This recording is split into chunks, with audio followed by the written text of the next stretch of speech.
Gus, how are you doing today?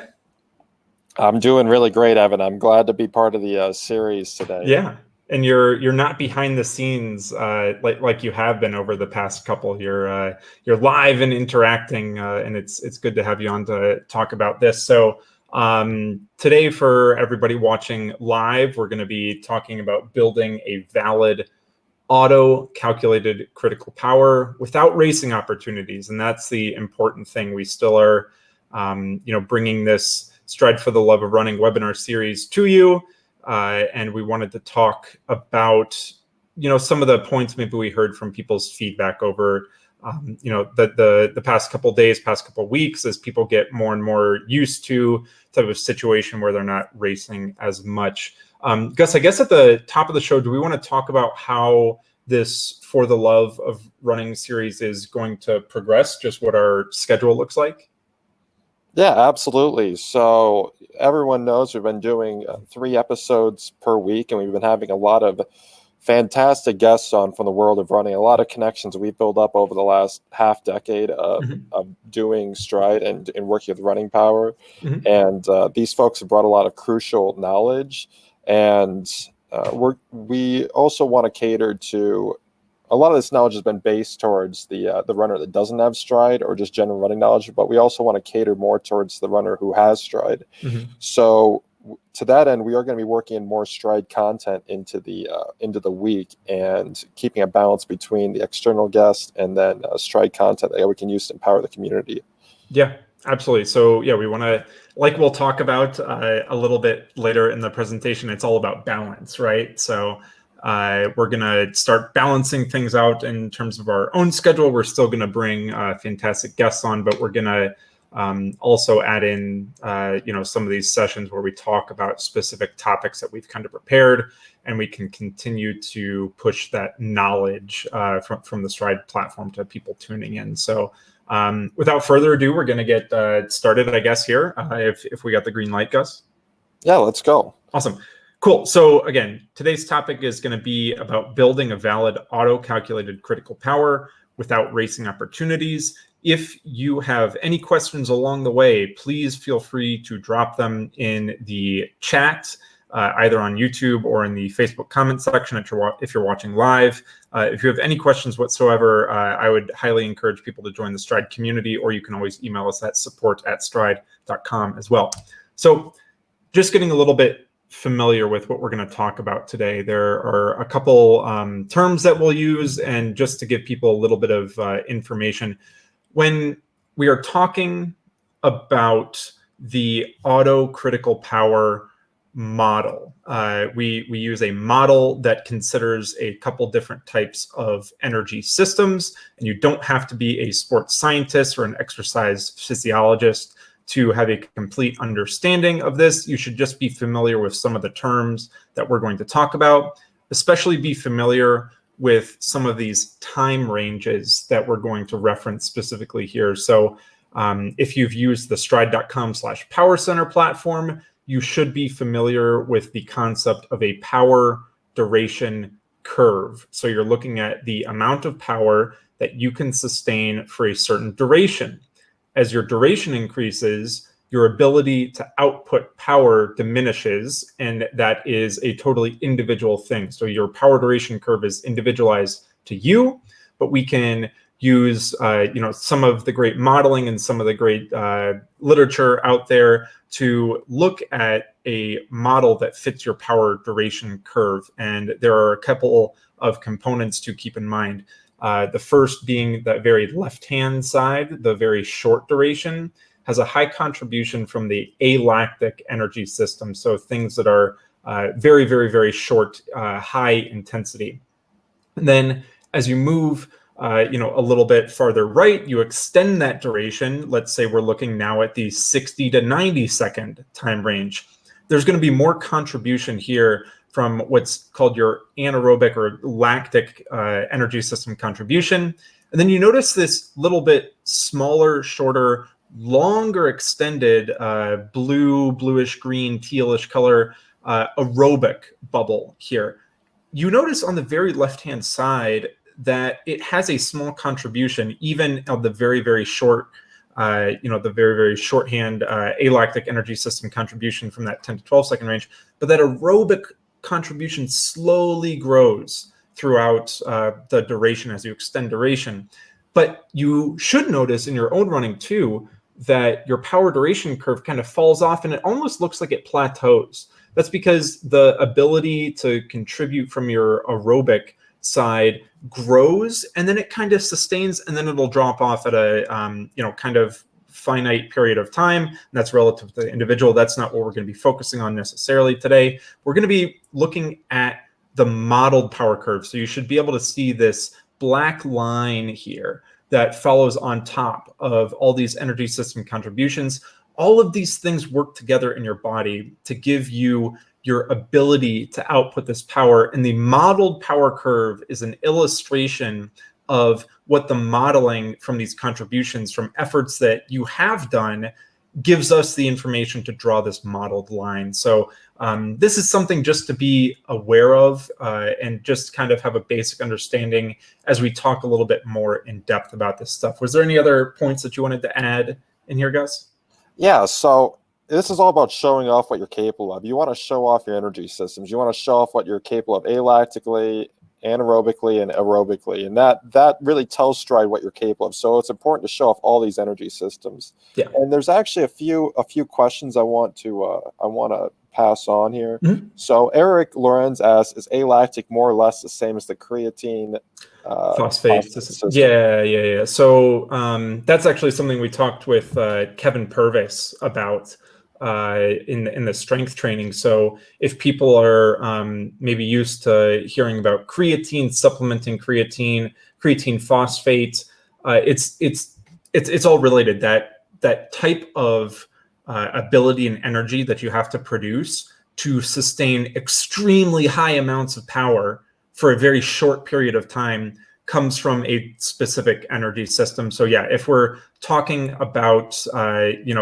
calling it something like alactic or creatine phosphate contribution, that's not really what we're trying to get into for like getting too far into the weeds today. We're just talking about being aware that we're looking at a balance between that very, very short duration high intensity, that kind of a little bit longer, a little bit lower, and then a lot longer, a little bit lower even than that. So yeah, creatine phosphate is the type of kind of idea for that alactic contribution there.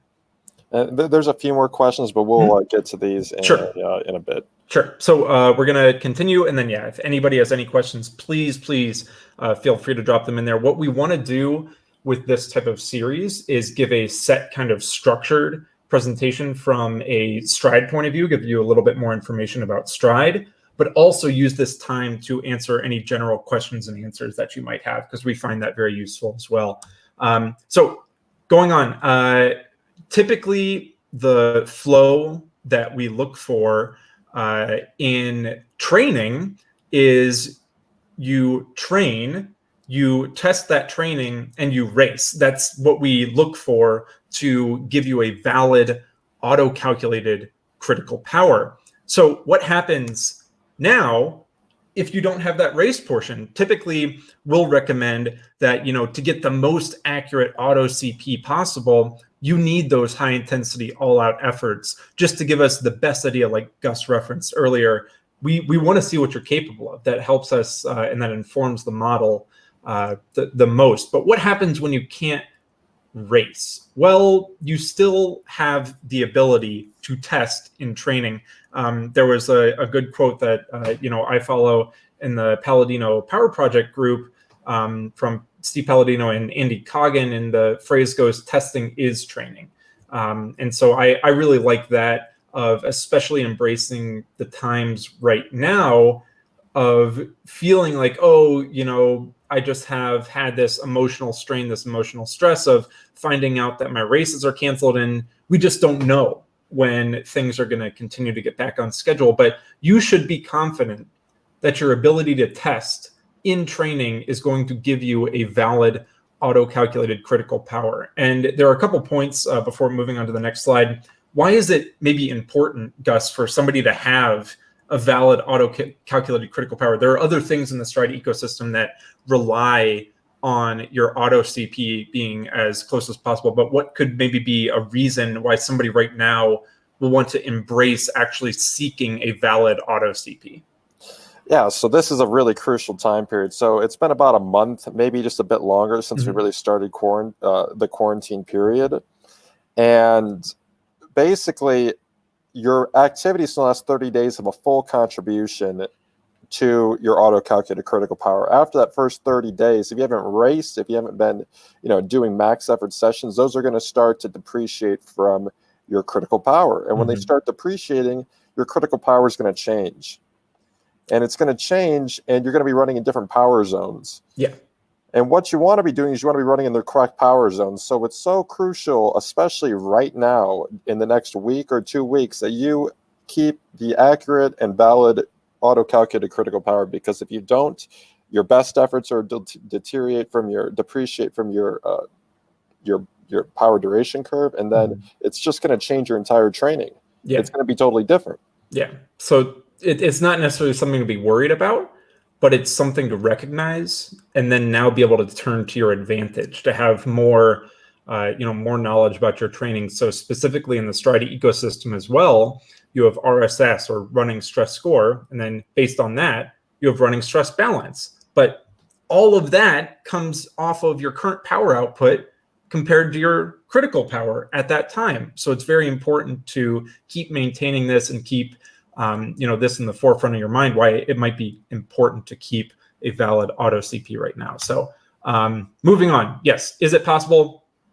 For sure. Yes, it's totally possible. And we're going to tell you how. We're going to give you a couple strategies here. So this is, if people are familiar with the stryd.com/power center, this is what a power duration curve looks like. And so this is a actual representation on our platform of that first slide that we started with, of the different energy systems, their different contributions here. But you should be able to see a very, very similar likeness here, how the short 10 to 30 second span, is very, very high. You decrease a bit to that 10 to 20 minute, and then you decrease to 50 plus minutes. This is what we look at for the modeling. These are kind of the key numbers to remember.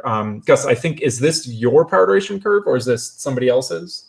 Yeah, so this actually is my power duration curve, and this is mostly my activities. You can see here that this especially applies to me because some of my best efforts are now 76 days old.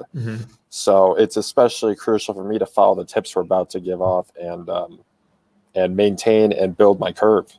Yeah, absolutely. But this is, again, a really good visualization just of why it might be important right now to subscribe to some of these tips that we're going to give you here.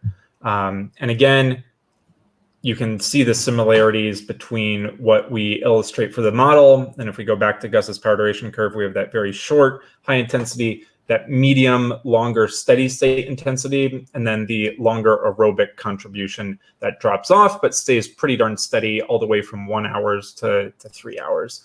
And again, keeping this slide in mind. So what runs are you missing? The best hint that we can give here is to use the model curve option. So if we go back here, on stryd.com/power center, you can click on this modeled curve toggle here, and it'll actually illustrate this modeled power curve on top of your data. So what runs are you missing? Let's talk first about the high intensity, unless you have another point to jump to. Yeah, I do have another point on the what runs are you missing. So we're going to be presenting on these 3 types of runs. There's 3 types of runs, but you might not necessarily need to change your training now, because you might already be doing a longer run, or you might already be doing some hill sprints. So you might only be missing 1 or 2 types of runs. So, it's important to note that you don't need to fit in all these types of runs if you're already doing them. Just focus on the runs you are missing to maintain your power duration curve. Yes. You do need to apply your knowledge of the data in your power center and apply it to your training. It's a feedback loop. You have to look at the data, you have to consider what you need to do, then you need to apply it. So Don't do all the things we're saying. You must determine what is important for you. Yeah, take them into consideration. The most important word on this slide is capitalized. It's the capital Y-O-U. You, what runs are you missing? So don't necessarily take every single suggestion here without looking at your own data and considering your own performance in the power center, but have the knowledge that we're going to talk about to be able to consider your own unique situation. So first, the effect of short duration and high intensity runs. Gus, what are the main points that we want to talk about here of the effect of short duration, high intensity runs? Yeah, so someone's already brought up a very good question. It's from Dean Wilson. He posts this in the community.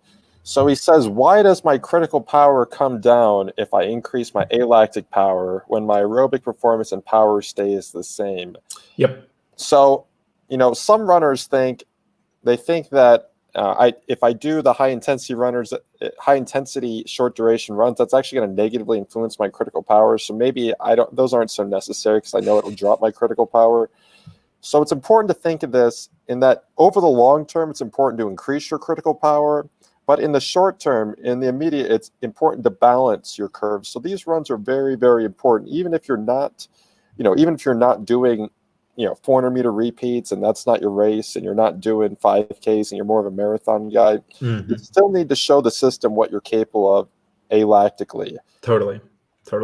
The thing that we're going to harp on, starting from here, the point that you'll hear is all about balancing your curve. And so what Gus is referring to is, I am absolutely aware that there's been people that have posted, in the Stryd community about this, reached out to support about it, just inquiring about, saying, hey, I had a very good 20 to 30 minute tempo run last week. Then my training schedule called for short hills this week. And I did a high effort 30-second, intensity, and my critical power went down. What's wrong? It actually went down. Well, when we look at this, again, we're looking at the balance between the contribution of the different systems here. So if you can imagine, let's say, maybe in a semi-practical example, you only have this much contribution. Let's just call this 450 watts, right? To give you a number. So this line right here would maybe represent 450 watts. Before, your modeled curve would only cap out to here on this very, very short contribution. But then you go out and you do a really hard 30-second hill and you push it all the way up to 500 watts. Well, now it changes how the model is shaped and what different contributions are coming from different parts of the model. And that might push your critical power down, but that's a more accurate scope of what you have actually done. So it's actually very important to have high intensity, short duration runs. They are an important contribution, and it is only going to help balance your curve more. Gus, do we have any other points for this part? Yeah, someone asked a very good question that I do want to bring up. So Lauren on the YouTube stream asked, what about plyometric training? How does that factor in jumping, box jumps? So what these plyometric training and the box jump is going to do, it's going to increase your alactic capability, and it's still up to you to display that on a sprint or a hill run. So those things are crucial. They're going to help. But you need to display that capability in terms of running still. All this needs to translate into running capabilities. So all the things you do outside of running, they're necessary, they're great. And it's up to you to show if you got the benefit you should have gotten from those activities. Yeah. And another point to remember here too is, we've talked to a bunch of experts over the past couple of weeks that have recommended strength training, that have recommended different plyometrics, different things to help strengthen your body. And there's a couple different things to keep in mind when it comes to high intensity runs. If you consider yourself a marathoner and you don't consider yourself to be very, fast twitch at all, there's kind of two main things to remember. You can give your body the ability to have the strength to output these short duration, high intensity runs, but you also have to be able to facilitate from a neuromuscular, from an actual, like your legs moving that fast and your ability to actually cover that shorter distance in a shorter amount of time. You have to be able to work on the skill of running fast as well. So just going out and trying to do 1 30-second hill is not going to be as beneficial as realizing that you have to have a balance of your correct ability to output this higher power for a short amount of time, you have to actually practice the skill. And we'll talk about a sample training schedule towards the end of this presentation that kind of gives you a guide of how to start incorporating some of this stuff. But actually realizing that you have to work on things from a neuromuscular mechanical perspective that includes plyometrics, box jumps, strength training, and then you actually have to incorporate that into your running. That's something important to remember, that you can't just go out and do one and then expect it to be as representative. That would be like you doing 1 3-minute repeat at your 5K power and saying, okay, that's good enough. I've done that once. Now I don't have to do it again. You have to train that type of system. So that's one other thing that I'd probably recommend for people to kind of keep into consideration as well. So.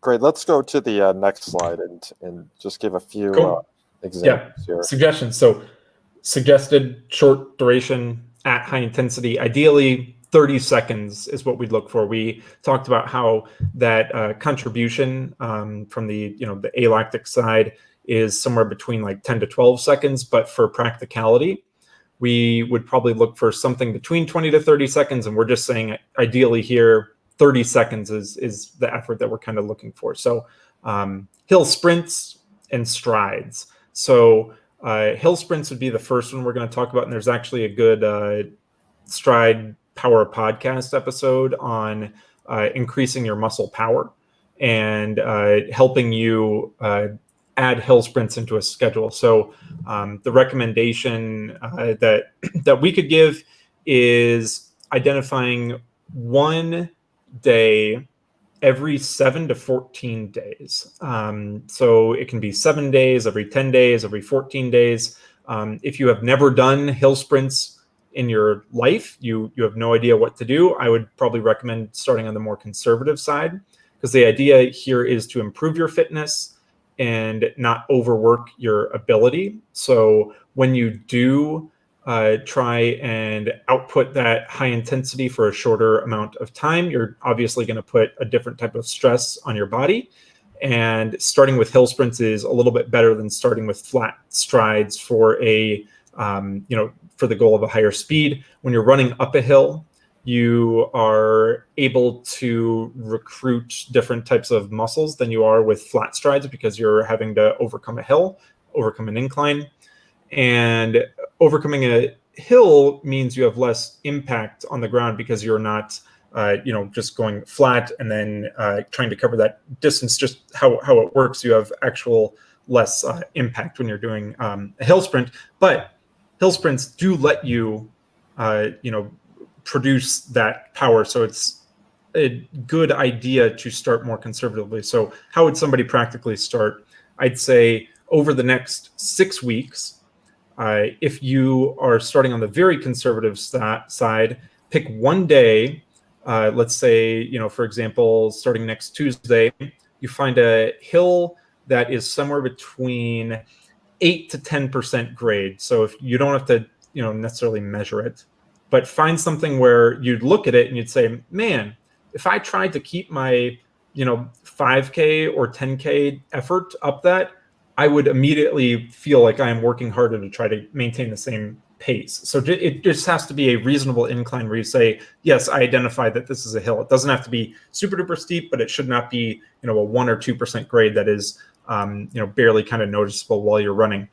Then I would recommend warming up at least 10 to 15 minutes at a easy intensity, with maybe the last minute or two of that easy warm up, maybe something zone 2 or closer to your critical power. So just a minute or two at a little bit higher intensity, just to warm your body up.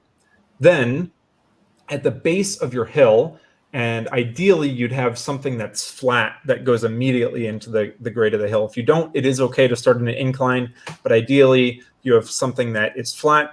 You'd start at the base of the hill, and then you would run up the hill. Ideally, again, this is going to be somewhere between 10 to 30 seconds. We would recommend that, closer to feed the model, about 30 seconds, but it is absolutely okay to start closer to that shorter duration.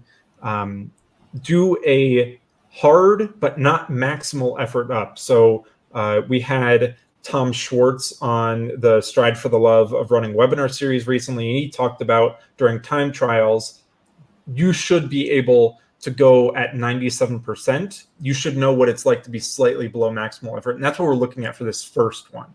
And then once you finish your 10 to 30 second hill sprint, walk back down. The ego of distance runners is typically, jog everything or, run recovery.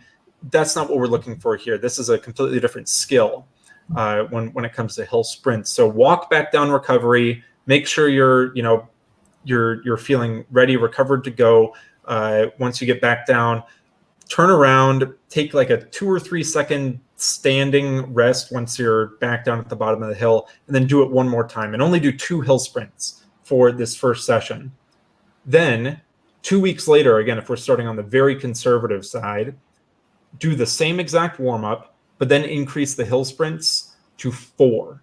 And then 2 weeks later, increase it to 6. And now you have a very easy, manageable 6-week block where you're focusing on improving the actual power that you're producing from hill sprints, and you're going to contribute more towards this alactic contribution for the energy system, or the very left-hand point of your power duration curve. And the one last thing that I remind people is that this is, again, a neuromuscular activity. So you actually have to teach your body how to do this. At the end of that third session that you've done, at the end of that 6 weeks, you should feel so much more comfortable than when you had started for the first time. The first time you do hill sprints, if you've never incorporated them before, you are going to feel uncoordinated. It's going to feel awkward. You just have to remember that is a skill that you're practicing. You wouldn't expect to, go to a gym after never going to a gym before and then lifting weights with perfect form. You would never expect to step onto a basketball court and shoot 10 free throws in a row without any practice. You would never expect to go into another sport that requires a specific skill and be able to master it the very first time you do it. This is something you have to practice. Angus, do you have any other points about hill sprints? Because you yourself have a lot of experience with sprinting. Yeah. So one point I want to add on to, there were a lot of questions about why hills versus flats, and you made a great point in saying of the 8 to 10% grade, and just consider the word power. What is power? Power is force and velocity, right? So if you run on flat ground, you can only really maximize the velocity, but if you run on an incline, you can balance the force and velocity and maximize that power output. That's why the incline is important. It's because there's a sweet spot where you can hit both your max force and your max velocity and get the power up. Yeah. The other kind of not risk necessarily, but the thing that you get with flat strides is that it is very easy if you are not practiced at running at a high velocity, literally that neuromuscular component as well. The chance of injury is just a lot harder trying to run that very, very high intensity on flat ground. So typically you'll see this with professional athletes. You'll see this with collegiate athletes that are at the very top of the level. You won't start immediately into all out 100%, max velocity sprints. That's not the best way to go about it. We would ideally start, again, just talking about contributing to the model here, keeping an accurate critical power. Hill sprints are a better way to go. There's a lot less risk of injury when you're talking about hill sprints. It's something that's going to be a little bit more beneficial just for the factors that we're considering. Strides, when we're talking about these are, again, those faster bouts of running with recovery in between. People love to define these differently, whether you call them strides, striders, striding. The name doesn't, really matter as much, but it is that little bit more flat running, a set kind of prescribed either for distance, 4 to 8 times 100 meter strides with walk back recovery, or 100 meter jog recovery, or maybe you're like myself, I do 10 times 20 second strides with 40 seconds jog. As long as I'm getting, higher than 5K power output, I'm totally fine with those. Again, that's just kind of priming that neuromuscular system. So strides serve a different component, but they would also be a short duration, high intensity activity that would contribute towards this side of the power duration curve. So Any other questions that we have for this specific topic? Yeah, well, I'm not sure I'm pronouncing this right, but Lubos asks, is the trail okay for hill sprints? And yeah, the trail's a great opportunity. Yeah. That might be where you find your best hill. And now we just had another question come in from Patty. And are hill sprints about maximum power or highest cadence, or both are worthwhile? So, focus on maximum power. Focus on maximum power. Yeah.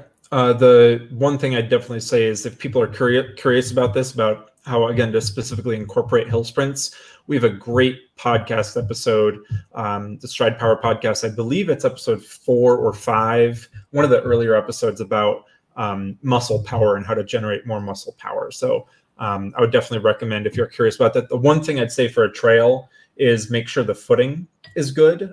So if you're on like a rocky trail, or it's, has some gravel on it or just loose stone, you want to make sure the footing is good too, because the thing you don't want to do is practice bad mechanics by having that initial very high force, high power first step, have it, kind of slide out underneath you. That would be the thing we don't want to happen. So make sure the footing is good. Take practicality into consideration as well, and be safe when adding in these type of supplementary high intensity, short duration exercises. So yeah, let's move on to the next slide here.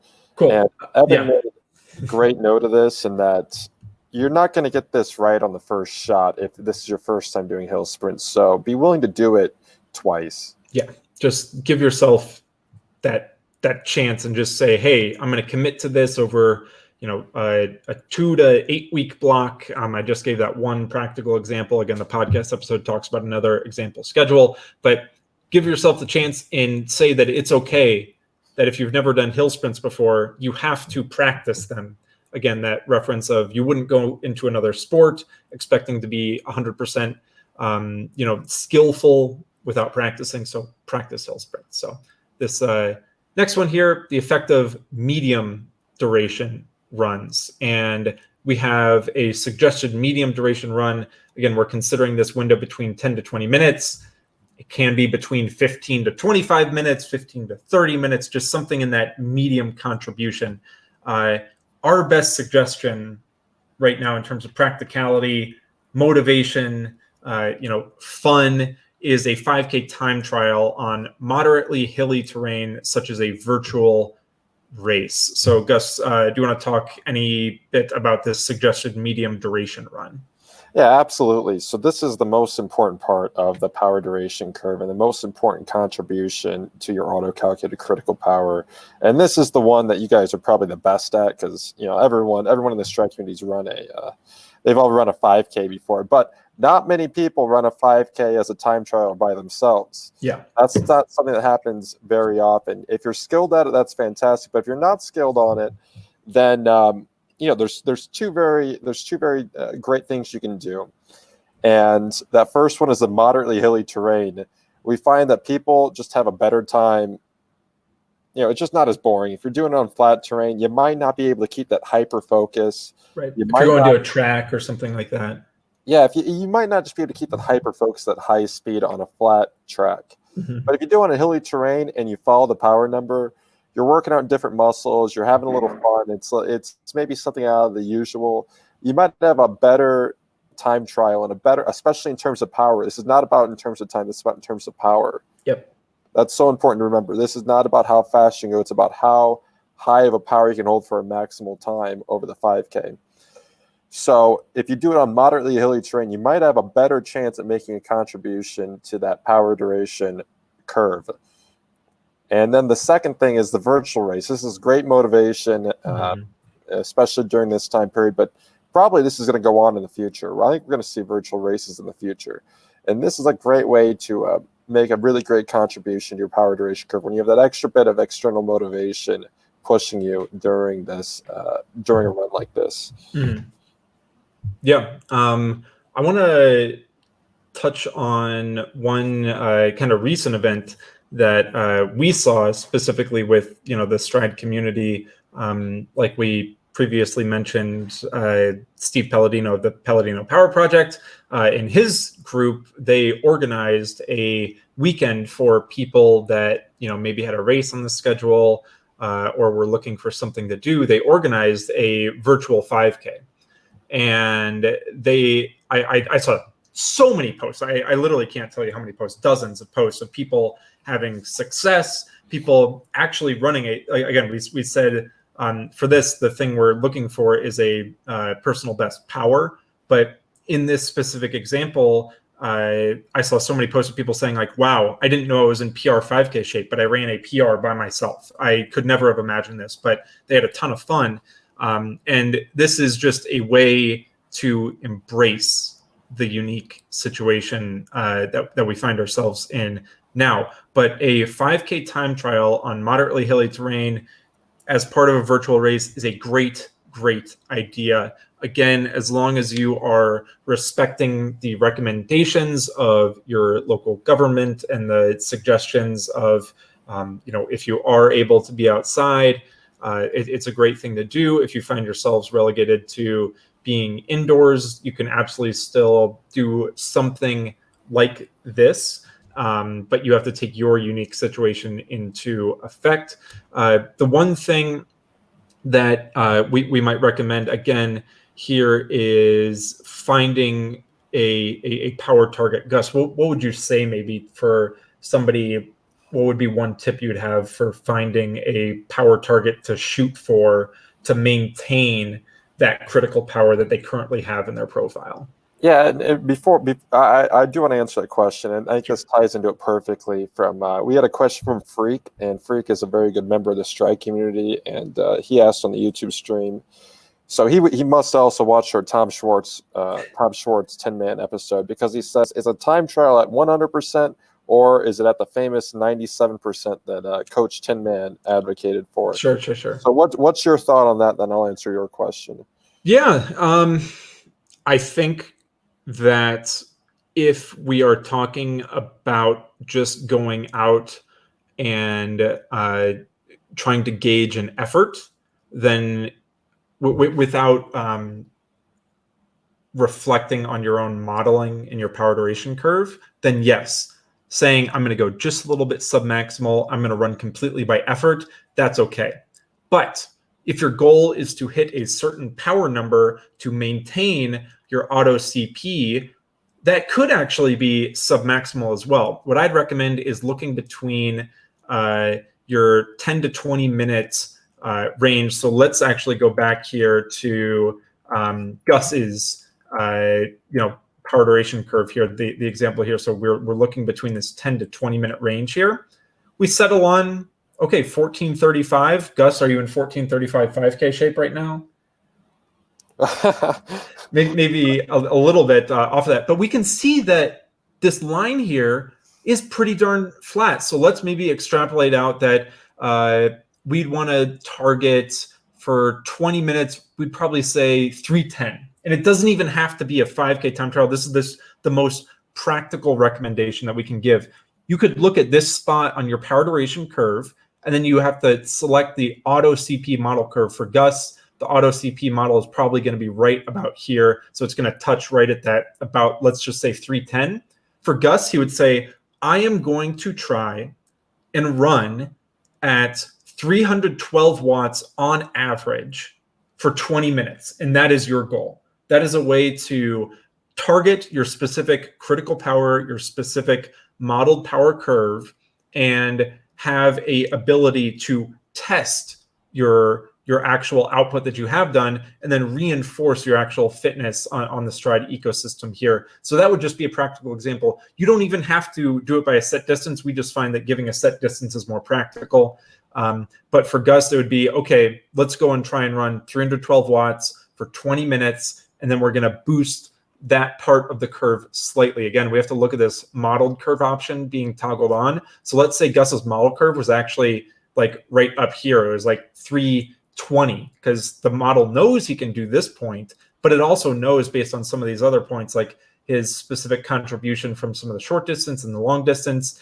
Let's say if the model thought he could do 315, he would have to target 316 then for his 20-minute power. So that's a practical example of using the power duration curve to come up with an idea of what you have to target based off your modeled ability for a specific time trial like this. So if you are looking at the only effort-based, yes, I'd say 97%, the recommendation that we got from Tom Tin Man Schwartz is absolutely valid. But if you are looking to best or meet the point on your power duration curve, then using that strategy that I just showed you would probably be the best way to come up with something that we know you can do, you know you can do, and you know you might be able to do slightly better than.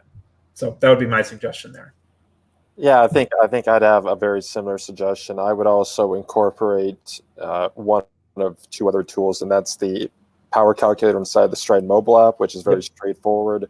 The other option, if you're more advanced and you really know what you're doing, you should load up the Stryd community, go into the files section, and use the super power calculator. And then it's the question of maintaining or building. If you're maintaining, then you can use your existing model curve.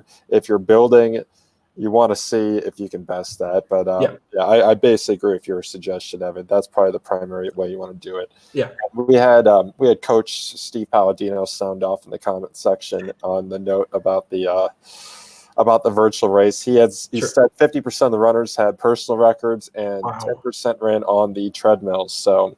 Wow. Yeah. Coach Palladino doing a great service for runners by encouraging them to get out there and have a good effort. Yeah, and the main point, the reason I wanted to bring that up, we were going over this presentation the other day, and I made a note about that because the important thing to remember here is that we're all a big community of runners, right? If somebody's tuning into this, they probably are very interested in running, but we want to give some specific examples of other people going about these types of activities to let you know that it is possible.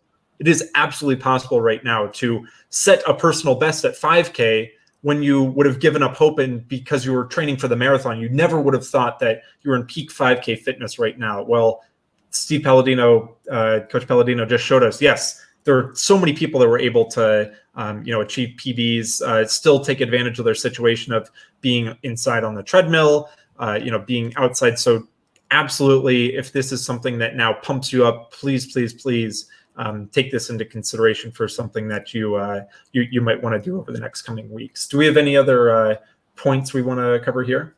Yeah, so just a clarifying point. Frank Terborg on YouTube has 97% of critical power, so he's referring to the Tom Schwartz tip again. Yeah. So Evan clarified this, and he said that if you're running based on effort and you don't necessarily have a power target, or if you're just getting started with Stryd, target 97% of your max effort. If you have a power target, it's better to go based on the numbers. Yep. The numbers. And again, that 97%, that's not a thing that we can necessarily tell you exactly how that feels. Just for an individual, what you're looking for, we would recommend looking at the Tom Schwartz webinar because he gave a lot of great points on top of that as well. But you know what 100% feels like. And you also should be able to know what slightly under that feels like. And that is the effort that we're going for. So cool. Okay. Ready to move on to the next portion? Yeah. Well, we have the one tip. So let's go to the next slide. So yes. Kilometer by kilometer pacing. Yes. Yeah. So this is a very good tip. This came from Coach Tom Schwartz, where if you're not used to time trialing, he outlaid a very simple kilometer by kilometer pacing strategy. And Evan, I'd like to have you describe this pacing strategy. Yeah, I believe we do have a YouTube clip of it as well. So if you're curious after this presentation, if you just go to the videos on the Stryd channel, there should be a video there. Coach Schwartz giving an example of how to pace a time trial. But let's say a runner is aiming for a 5K with an average power of 300 watts. This runner would target between 292 to 295 watts for the first kilometer. Then by the second and third kilometer, they'd ease their way up to 300 watts. And then maybe they sustain that for kilometers 2, 3, and 4.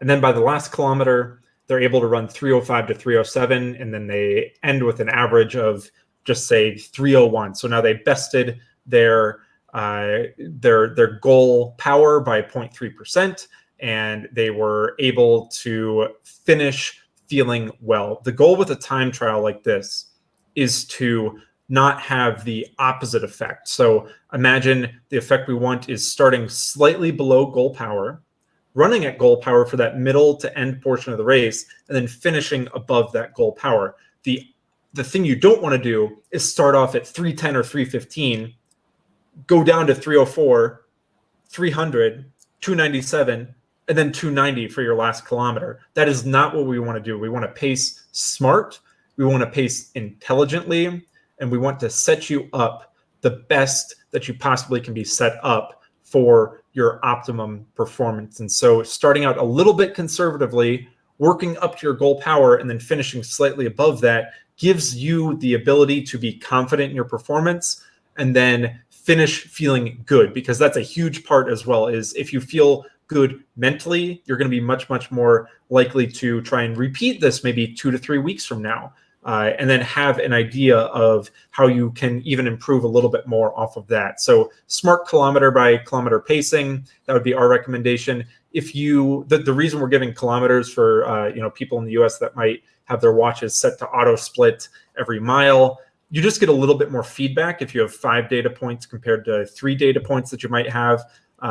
The methodology would still probably be the same if you have your watch set to split in miles. So if you set it to split every mile, you want to start still slightly below your goal power for that first mile, be at your goal power for that second mile, and then be just above that for the end mile, and let you set yourself up the most for success. But our example is just a very easy way to break up the sections into, piece by piece. The same methodology applies there, but that's smart kilometer by kilometer pacing for a practical 5K time trial.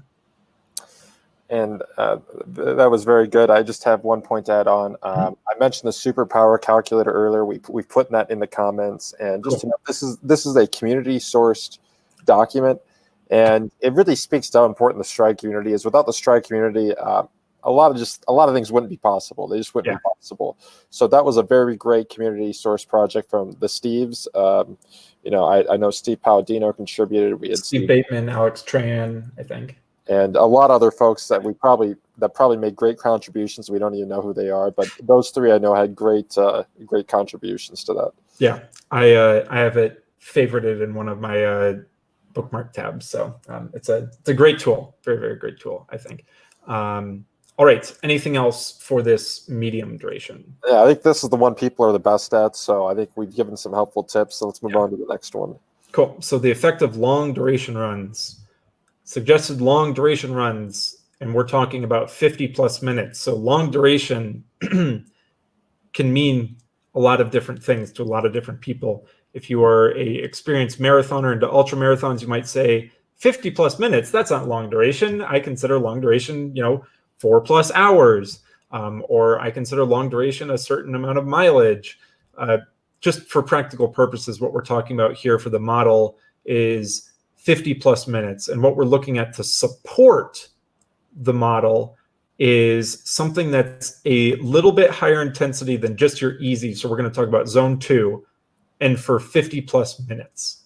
So something that is longer than 50 plus minutes at a slightly higher than easy intensity. And this is something that's important, again, to support the rest of that curve, the rest of that model. It is not going to be the primary driver. So if you do a high zone 2 long run and you say, why did my critical power not go up? This is not going to be the thing that changes the balance of the curve as much. It's just going to be the thing that supports the rest of the model there. So this is, again, a thing that is important to keep in your training rotation, but in terms of the modeling, it is something that supports and does not primarily drive the critical power number. Do you have any other comments on that, Gus? Yeah, you hit on this is necessary to do, but if you don't get this one exactly right, if you don't feel like you nailed it, if you don't feel like you held to the zone perfectly, that's fine. Yeah. This does not have a massive effect. It's just important that you do the run. It's not important that you say, oh, I'm concerned I went a little too hard, I went a little too easy.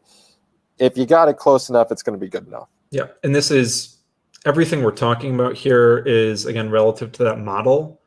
Doing longer duration runs at an easy to slightly higher than easy intensity is an important thing for training. You can't expect to have success at a 10K, half marathon, marathon, if you're only doing 5K time trials every other week with hill sprints. So this is a thing that has to support and be the backbone for the rest of your training. And some of the other webinar series, you might have heard us talk about building that foundation and building that house that you build everything else upon.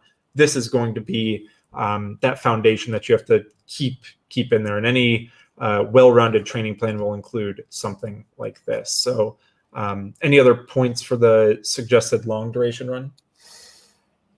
Yeah, one point we had talked about, Evan, was the point of RSS. So, if let's say, some people have more time during this time period, some people have less time. Sure.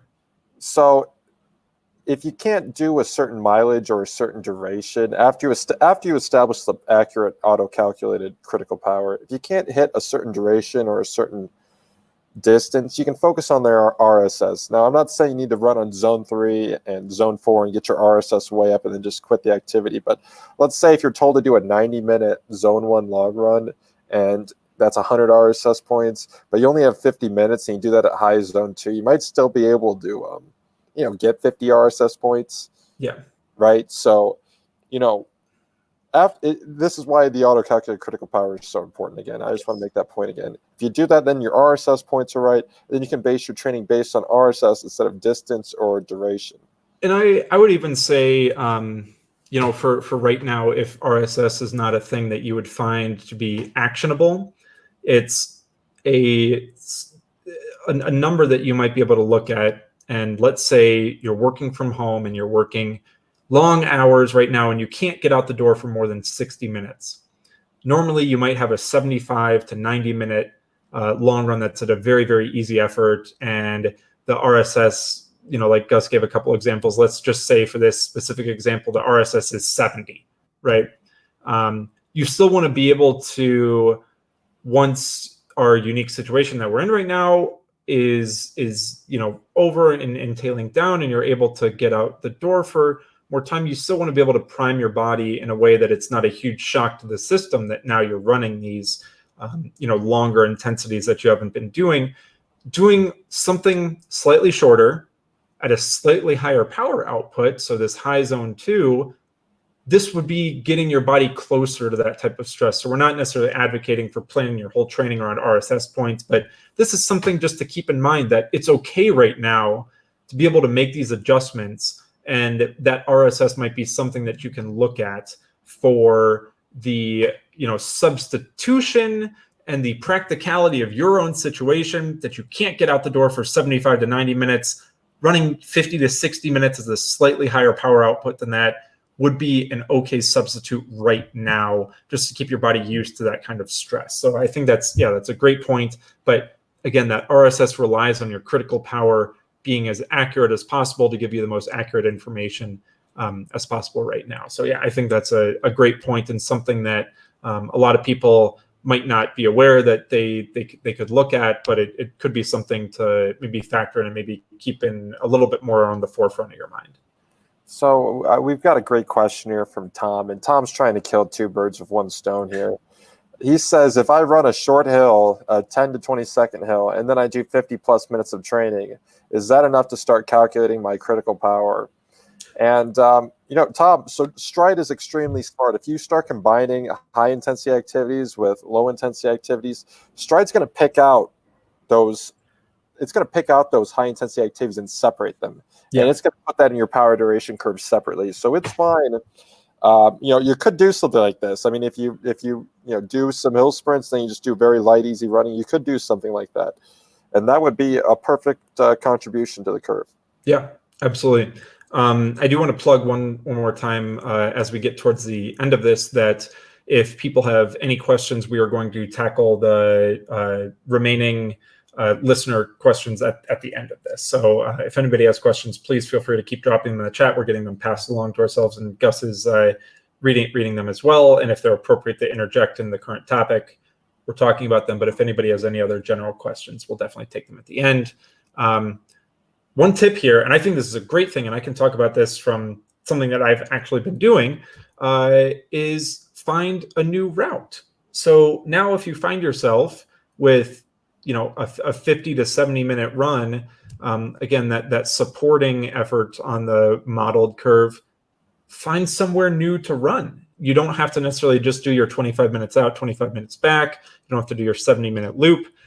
I have been, exploring around my neighborhood because I still have the privilege and the freedom to be going outside right now, which I'm very fortunate and lucky to recognize that. But I found a new trail that I had no idea existed. And I've been running that, and it's devoid of a lot of people, so it's staying safe there. But being able to enjoy the circumstance of being able to find a new route. So Gus, do you have any other input on that one tip? Because this was a great tip that you put in here. Yeah, we had Dr. Josh Emdura on the other day, and he said the most important thing, you should balance your training so you're not overstressing yourself, you're not overly affecting your immune system. But he said really the best thing you can do is just limit your exposure. Yep. So if the trail's too packed, just find a new route, and you might have fun, you might discover something, and exactly as Evan said, it might be a very good time. Yeah, absolutely. All right, 3 things to remember. Number 1, if you can't build, maintain. Gus, if you can't build, maintain, why? Yeah, it might not be in everyone's interest right now to keep building their fitness. It might just be good to solidify that base. And that was something, another point Dr. Josh Emdura made. It takes years to really build a steady, firm base. Yep. So if you're tired of building, tired of racing, just maintain the power duration curve, maintain your critical power, do the basics, and don't let your critical power drop so it affects your zones. If you're that fit, just maintain that fitness, and that could be one of the best and healthiest choices you can make. Just maintain the power duration curve and just tap that model curve button. Look at the values, match those values, maybe exceed them slightly, but you don't need to run wild. You really don't need to run wild. Yeah, absolutely agreed. So this is, again, the thing you were just talking about. Look at the modeled curve, toggle on the auto CP model curve, see where you need to maintain. That's something that's fun, and it's something that you can act upon, which is going to make you happier in the long run. It's going to give you, kind of that short-term to mid-term goals to keep focusing on. And one point I want to make on that curve. So if we were on the actual page and you were to tap that button, you'd actually see my model curve is underneath my best efforts, and that happens when my fitness is depreciating. So that shows that it's going to be especially important for me to maintain those efforts, so my model curve does not fall underneath my past efforts. Right. So that's another quick tip. Awesome. Number 2, take 2 weeks to fill your profile in. So don't rush and do all these at the same time. Like you just answered the question, is it totally okay to bundle those shorter efforts, maybe that little bit higher than low intensity, medium length effort or medium to long length effort? Yes, but realize that it's okay to take some time and fill things in. You don't necessarily read, if you're in school, you don't read the whole textbook the first day you get it. You space things out because you have to take time to absorb some of the information. In this case, the information is your fitness that you're able to produce. So number 2, take 2 weeks to fill your profile in. And I think we have a specific sample schedule here. So this is not saying you should do this exact schedule. This is just how one might be able to, enact this. So let's say you run, 3 days a week, then we might do hills on Tuesday, some medium short length repeats closer to critical power on Friday. Sunday would be 50 minutes moderate. Then on Tuesday, we'd come back with 8 times 20 seconds flat. Again, we're looking at hill sprints and flat. We're doing a mixture between them. We have that 5K time trial with ramp pacing every kilometer. Then you have a 70-minute easy leisurely run. If you run 7 days a week, you have a recovery day on each of these days in between. But this is a very easy sample schedule of how to incorporate all the stuff that we've talked about. And then what would you do after these 2 weeks? Then let's say you take 2 weeks to specifically train. You might have actually a new critical power. So then 2 weeks after that, you take a couple days recovery. Then you might do, a little bit longer extended threshold at 88 to 92% of your critical power that's newly calculated. Then you'd, maybe do strides or, another 80 times 20 second flat strides on Friday. And then you do another 50 minutes moderate. And then you'd come back and you do, kind of that inverse. You do another set of hills. You do another set of some longer intervals, do 70 minutes easy. Then the next week you can do another 5K time trial if you want. So this is a very easy, practical sample schedule about all the things we've talked about. You don't have to cram everything in a week span, but this would be a very easy to act upon 2-week schedule. Do you have any feedback on this, Gus? Yeah, so we have a very good question from Guy in the Facebook community, and Guy is he's a long-term supporter. He's from Israel. He's one of our best supporters in Israel, and he says, is there an advantage to doing a critical power test by protocol, like a 3 10-minute test? And we were going to put that as a recommendation.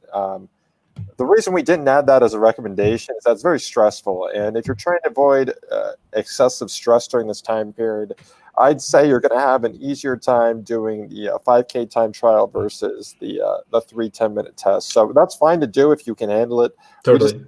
We didn't add that as a recommendation due to the acute stress involved with a test like that, but it's valid.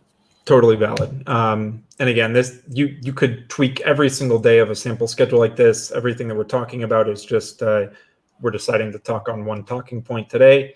But keeping in mind that you do have the option to be flexible, this is just something we're recommending because it's pretty easy to understand. We'd like to think. So, all right, ready for the next one? Yeah. I'm just looking at. We've got a lot of great questions, so I can't wait to answer these after this last point. Yeah, and then number 3, balance the curve.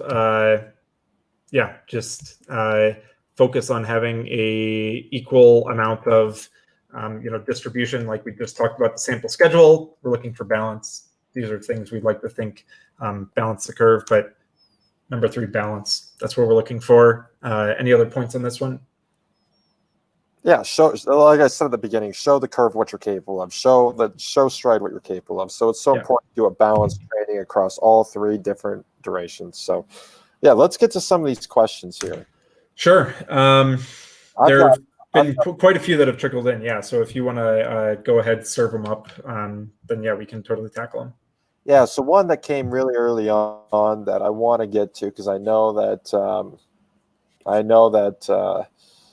the question's been waiting in the wings here. It's basically on the discussion of run walk strategy. So I'm gonna find this one here. This is from Chris, I think. Chris Classic. Yeah, can you please address how run walk program affects the auto-calculated critical power? Yeah.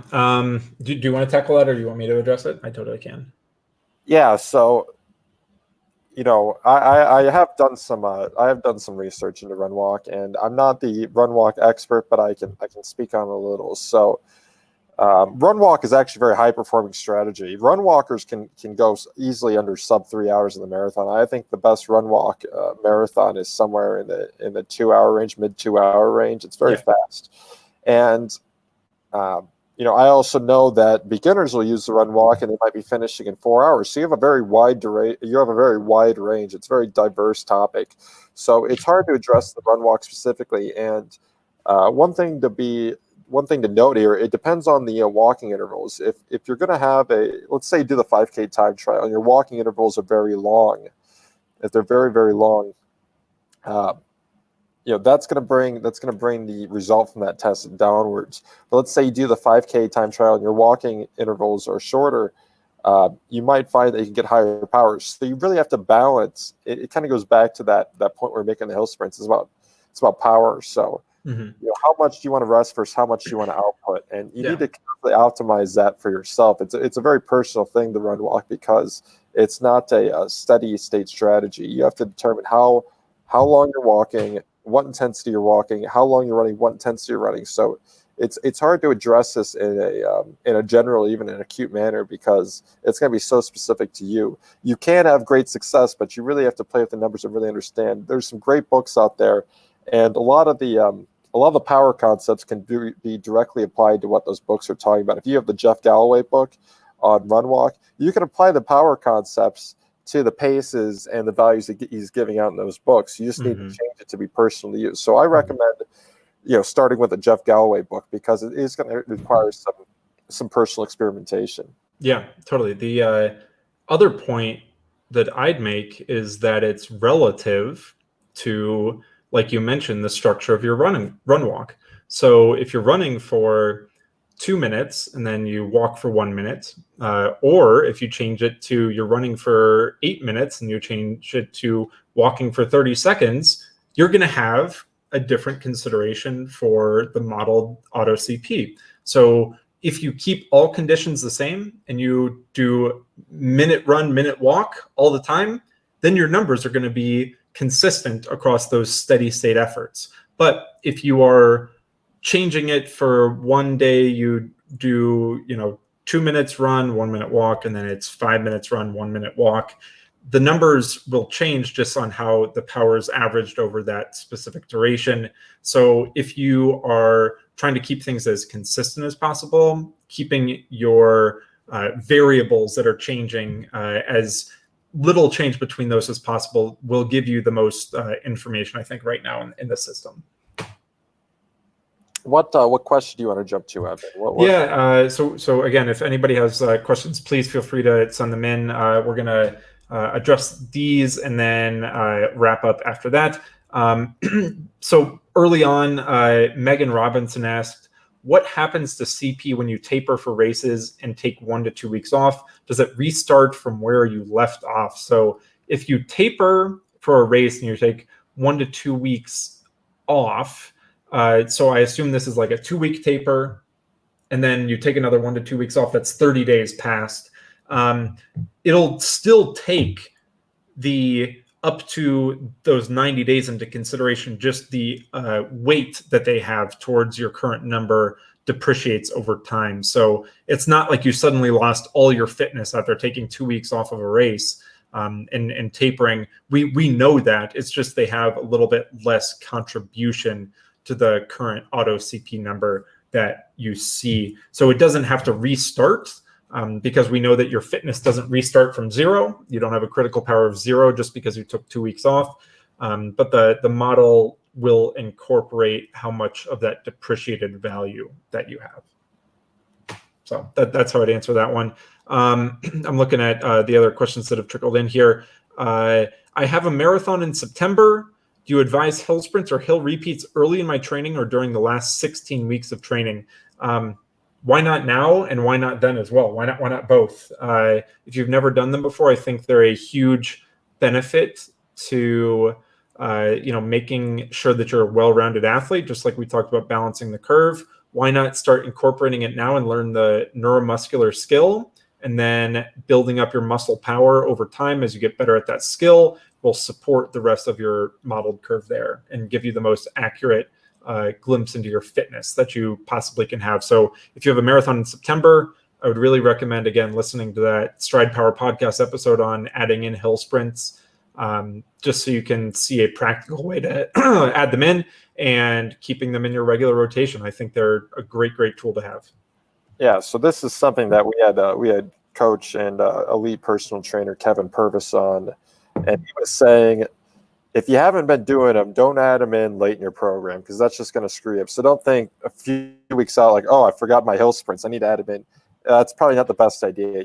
If you're doing them, keep doing them, because you also need to maintain those skills you built up. Kevin was saying a lot of runners do strength training early in the season, but by the time the races come around, the fitness is gone. They didn't do it in the mid-season. So it is important to do it from the start of the season and maintain that all the way up until the taper, until the race, in order to build that skill and maintain it. Totally. Patty asks, how much rest between hill sprints in order to recover? A full walk down. Just don't be afraid to take more recovery than you need. More recovery than you think you need initially. If you do your first ever hill sprint, you run at a very high intensity, again, not completely maximal, and you do that for 10 to 30 seconds, and then you jog back down and try and start again, you're going to feel very quickly that you took way too little rest. So that might be an okay thing to show you that you need more rest, but we'd probably recommend from the beginning, just walk back down, be okay to take another 10 or 15 seconds at the bottom. We're not trying to delve into the specifics about how much percentage of your creatine phosphate reserves, start to refill at that point, how much percentage, you drop off over the course of adding in that intensity. Just take a full walk recovery and then start again. Just make sure you're fresh enough to start for the next repeat is what I'd say for that. Evan, I'm going to address Chris Klessig's question here. So regarding the run walk, if you have higher power for the short run segments, so let's say you're running for 300 watts for 1 minute, and then you're walking for 120 watts for 30 seconds. And Chris asks, is that used to calculate the shorter duration towards a curve, or is the long run average over the run walk segments used to get an average power? And the question is, it's used for both. Yes, used for both. So imagine Stryd to look at every single second. So it's going to look at 1 second and say, what's the maximum power you maintain for 1 second during this run? Then it's going to look at 2 seconds and all the way on to, let's extend this to 10 seconds, then 30 seconds, then all the way up to 50, 90 minutes. So it's going to consider the average power during every single segment. And that's why the power duration curve is so fantastic, because it's able to break apart any run and find the max effort a part of any run. Totally. Question here from Leo. Can we fill the left side of the model by setting a high incline in the treadmill at a fast pace if you are indoors? Yes, you absolutely can. You should right now use the Stryd mobile app to set the incline. And be cautious of any sort of behavior that you might use on the treadmill. We're not advocating necessarily for following a specific thing, but if you are doing this indoors, the way to do it, yes, would be set a high incline at a faster speed and do that. You can absolutely do that as long as it is exceeding the power output for the left side. If the point is, again, to bump up that model, you have to identify where your modeled curve is at right now and then exceed that or meet it to supplement and keep that modeled point steady. So that was what I would say for that. And I want to say thank you to both Chris and Cynthia for clarifying that Galloway now recommends that the walk sections are no longer than 30 seconds. So that does simplify things. It's going to be a lot easier to apply the power if the rest segments are set. So yeah, thanks for clarifying that, awesome, folks. We have a triathlon question here from Jeffrey Taylor. Sample schedule for triathletes. Do not have a sample schedule for triathletes necessarily on that sample 2-week schedule. I would say that things can be very, very similar in this time right now, especially if you haven't listened to the second webinar we did with Coach Bobby McGee. He talked about training specifically for triathletes right now during this time. I think he gives a great overview of some of the things to focus on right now and how you might sub out different exercises and how you might take into considerations for swim, bike, run right now. I'm going to take a question from Ali here. Why would you recommend to do 50+ minute run at high zone 2 instead of max effort? What is the rationale behind this? Are we not looking for max effort? And Evan, do you want to answer that one? Yeah. For right now, just in this practicality of a training schedule, it's going to be pretty difficult to do hill repeats on a Tuesday, do 20 minutes of effort around critical power on Friday, and then do 50 minutes max effort on Sunday, and then come back on Tuesday, do 8 times 20-second hills, or 8 times 20-second flat, do a 5K time trial on Friday, and then do a 70-minute easy run on that next Sunday. That's going to be pretty difficult. So this sample schedule, again, was meant to give you a focus around that 5K time trial, the 15 to 25 up to 30-minute medium length effort that we're looking for that window. And that is going to be the primary driver of just what we think is practical right now. If you do a 50-minute all-out effort and that fits your training situation, that's still totally a fine thing to do. But we would recommend right now, it's probably more practical in this situation to focus around that 15 to 25, up to 30-minute higher effort right now, just for how this sample training schedule is generated. So one point, I also want to note that a max effort is not completely necessary. It's not completely necessary to do that. We just need to see an aerobic contribution. We don't need to see full aerobic under like critical power capability. One of the funny things is that theoretically you can run under critical power forever, but of course that's not really possible. We're not looking for that kind of effort. We just need an aerobic contribution. Yep. We don't need a full aerobic display. Yep. Yeah. No, that great question as well, though, because clarifying that we're talking about a specific training schedule, specific practical thing that's accomplishable for most people. For me right now, my heart starts pounding at 180 beats per minute if I think about having to do a 50-minute all-out effort right now. But the idea of a 15 to 25-minute effort makes it only drop a little bit. It makes me feel a little bit less nervous. But yeah, great question as well. Any other questions that have trickled in here, Gus? So there was a good one from a very interesting question from Alex. And Alex was asking, my plan is having me do cruise intervals and speed work after 8 to 10 miles of probably long run effort. And he's saying, does Stryd take that into account? And specifically, he's asking, do I get more credit for hitting those power levels after running 6 to 80 minutes? And the answer is you're going to get credit for it, but you're not going to get more credit for it. Yep. If you want full credit for it, you have to display that in the context of inside of a fresh effort, because that once again it goes back to the idea you have to show the curve what you're capable of. You have to show the system what you're capable of, and we can't quite get that full sense of your capability if you do it when you're already fatigued. You want to do it at full effort. We want to see those energy systems. Yep, I think it's a super interesting and very valid question, though. It's something I'm interested in myself, is kind of investigating that side of what kind of changes if you do a long warm up before doing some of those intervals and stuff. Right now in the system, no, but it is definitely a very interesting thought and interesting question, I think. So Ali's got another fantastic question here where Ali asks, will Stryd take into account the heart rate in association with a watch or a chest monitor in the future to make the algorithm better? So I want to address this one.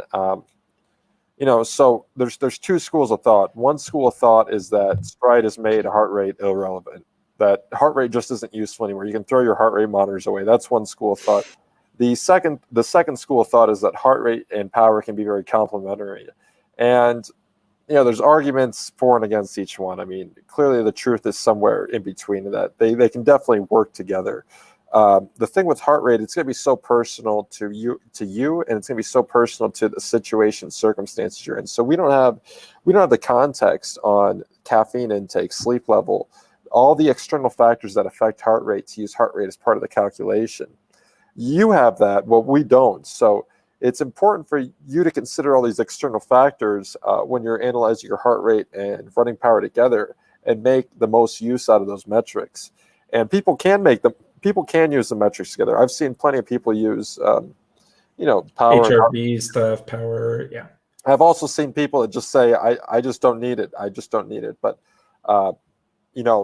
algorithmically, that's not something we can do in a structured and fantastic manner right now. But that's something that you can do, and that's something that you can still get great insight out of. Mm-hmm. The other point that I'd want to add in there is just we feel confident when we're collecting the data that we know the reliability of.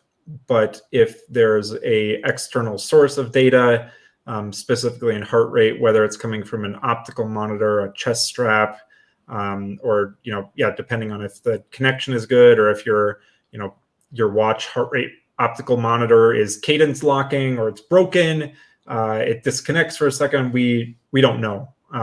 So that's the other point why we don't do that right now, is that the reliability is not necessarily there for us right now, just because we're not the ones facilitating the collection of that information. So that's how I would answer that one as well. Do we have any other questions? Yeah, so I think we've covered just about everything, either indirectly via the presentation or directly via this question answer section. I think we've covered everything. We've been going for nearly 80 minutes now, so this is really almost the longest one yet. Absolutely, and we still have a lot of people watching. So yeah, thanks for sticking with us to the end, guys. Yeah, absolutely. Thanks to everybody that watches these. Like we mentioned at the top of the show, if you didn't tune in for that, we will, going forward, be making, I assume it's once per week now, a type of presentation like this, where we'll talk about a specific sort of, Stryd thing, and we'll give more of a platform for general questions and answers as well. So please keep that in mind as you're watching the For the Love of Running series. This is something we are absolutely going to be continuing. It's a great spark to start it right now, as we recognize that the situation is very unique, but it's something we'd like to keep doing and rolling forward for sure. But definitely be aware that we are going to continue this style going forward weekly now, where we'll reserve one of the days, because we want to keep the quality of experts that we have. We don't necessarily want to have to jam pack everybody and give you, a reason to miss somebody that could have given you some great advice for your situation. We want to kind of spread those out a little bit more, but then also facilitate the collection of some of these great questions that people have too. So we'll be looking forward to keeping up this style as well. And we really appreciate the interaction, like Gus mentioned, the success of, at least this series so far, and a lot of the other stuff that we've been doing really does depend on the community that follows us. So it's been great to have all the ton of interaction and just the support of everybody. So we're really, really excited to keep this stuff rolling, I think. I've got a few more points. So Sure. let's say that you're not a Strider and you stumbled upon the webinar series and you've been enjoying. You can head to store.stryd.com and purchase the Stryd Pod. And we have these in stock globally right now. So whether in Europe, the US, worldwide, this is an order that we can get shipped out very quickly if you are interested in starting to run with power. And I do have one more question from Helder here. Helder's a great supporter of ours. I've seen Helder a lot of times at a lot of marathon expos. He's a fantastic supporter. And Helder asks, hill repeats on the treadmill. So 400-meter hill repeats at 6% versus 1.5%. How will that help the power curve? And the point I want to make here is it's about optimizing. You want to optimize your power output. So if you can maintain a higher power output at that incline at a given speed, you want to go for that. Like, there's going to be an optimization point. Like, if you're running on flat ground, you're probably not going to be able to reach your max power output. But if you run on a slight incline, you're going to have a better chance of reaching that max power output due to the force velocity relationship. Yep. So you have to pick the values that are right for you. Totally. Yeah. No, great. I'd say why not try both too right now, especially if you have the chance to kind of experiment with some stuff. Why not try both? Try a workout where you do 6 times, 6 minutes, maybe 3 times 6 minutes, something like that. But you change the incline between and you just see which one's more fun. Why not try that? Sounds like a good time. All right, I think that's all now. I think we've covered everything. So once again, thank you to the Stryd community. Yeah, awesome. This will go out as podcast form as well. So thank you to anybody listening or watching. We'll be back next week with another episode. It's hard to believe it's Friday already. It just seems like it's like every other day we do one of these. But yeah, everybody enjoy your Friday, enjoy your weekend. We'll be back with another one shortly. Great webinars coming next week. We have a sports psychologist and we have a dietitian and nutritionist on Wednesdays. So see y'all there. Awesome. Take care, everybody. Thank you so much for watching. Gus, it was good to be on with you. Thanks, Evan. Bye now. Bye.